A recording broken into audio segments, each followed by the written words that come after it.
Hi, this is Katie Shell. I'm an intuitive healer and spiritual counselor. I work with several modalities, including astrology, aromatherapy, and embodied movement. This video is about the summer solstice, and I will be incorporating aspects of astrology and then a few essential oil recommendations to work with during this time, during this energy. So this year, the solstice always falls somewhere in between June 20th and June 22nd. This year, it's a leap year. So it's June 20th. It's a little earlier. The solstice is always at the point where the sun is at its highest point in the sky. And so, one of the things that, of course, then we look at it is that longest day of the year, and it is when we receive the most light from the sun, the most nourishing light. And when I talk about the sun, it's really about understanding that it illuminates things, it brings us light, it brings us energy to do things, to create things. And it brings us light to understand things and bring awareness to certain things. And so we kind of look at where we've been and kind of the abundance, and we appreciate the abundance, and we show gratitude for all that the light has given us on this day. So then the next thing that I like to think about with the solstice is what it literally means, which is pause. So what happens is the sun, it reaches that highest point, it pauses, and then it starts, decreasing. And so, because of that, this is also, as much as the sun and celebrating the sun is an invitation to action, and why we have bonfire, like traditionally there's bonfires and things celebrating the light, it is also a time to pause and to reflect in stillness, which is, again, being in Arizona, being in Phoenix, is a particularly apt recommendation because it is too hot here. Things slow down at the solstice because of the incredible heat, and it's hard to get things done, and it's hard to feel motivated when there's kind of this oppressive heat happening around us. So what we want to do is, again, reflect on what we have received, what we have done since the winter solstice, when that sun started to grow and that light started to grow, and what have we grown, what kind of abundance have we created in our lives through our actions. And taking that time to breathe and understand and appreciate all of those things that we have received in our life, and all of the things that we've seen, and the awareness that has come to us through light, through seeing, through understanding things. And then the third thing that I like to think about, and it's not as common to recognize, and this is the kind of the astrological aspect, is when the sun, when we hit the solstice, it's actually the marker of the sun moving from Gemini into Cancer, and Cancer is ushering in the next season. The now in kind of a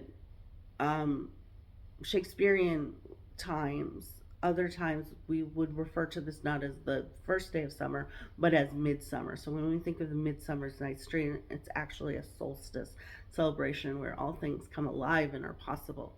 And so when we shift from that Gemini energy into the Cancer energy, it also kind of helps us reflect on that retreating of the light and retreating of the sun. And so we've been in this growing stage of the masculine, the action doing phase, and now we're that feminine, the Cancer energies, the embodiment of the divine mother, of the divine feminine, of nurturing, of feeling. And it's about movement. It's a cardinal sign, so it's moving things, it's moving through feelings after all of this kind of focused action, doing, learning, experience, understanding things.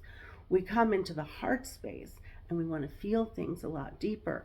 So it is, and which is perfect timing as the sun begins to retreat, and we come back into our inner selves and our inner reflection on who it is we are, what it is our needs are, and how we can take care of ourselves. So it's really a time to focus, to then we kind of shift focus to self-care.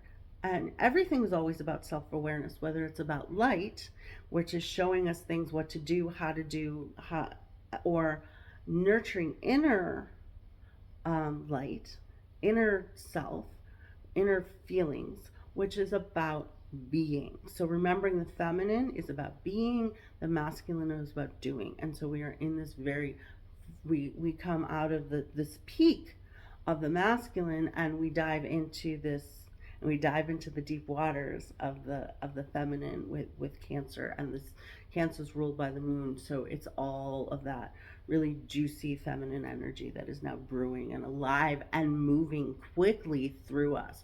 So it shouldn't be a surprise if we do feel more intense emotions over the next month, as we kind of get initiated into this next phase, this next cycle, um, of the seasons, of which brings that shadow back in, which starts inviting the shadow back in, inviting the self-reflection.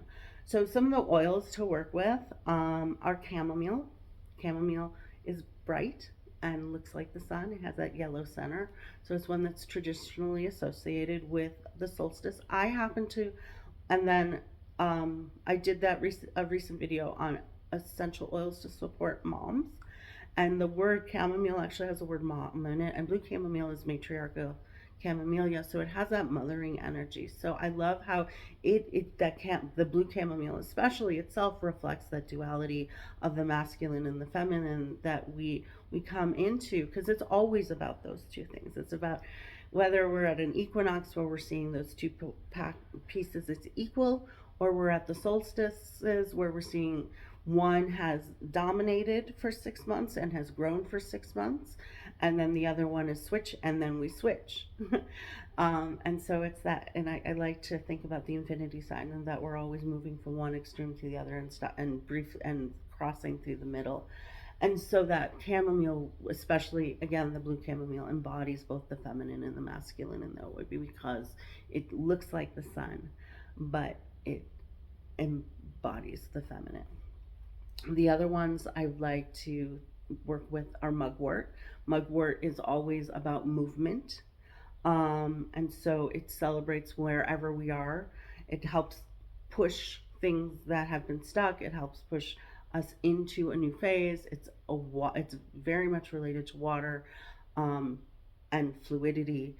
So it's a great one to embrace during Cancer season, or whenever we're doing any sort of moon celebrations. And then the third one that I wanted to mention is lavender. And lavender is just lovely and tradition, and it's about wholeness. It's about light. It's about love. It's about calming, um, and understand, and self awareness. Because when anything that's a flowering top, which incorporates all of the different pieces of the plant, then helps us to remind us of our wholeness and who we are. A meditation that you can use. So we can anoint our head with any of the oils. Other ones, anything that invokes light, anything white, white fir, white spruce.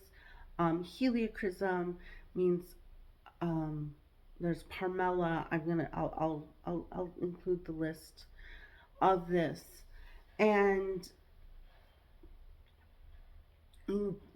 a great way to kind of take that pause today, or whatever day around the solstice that you choose to do that, is to close your eyes, find a safe place, where you can concentrate and breathe.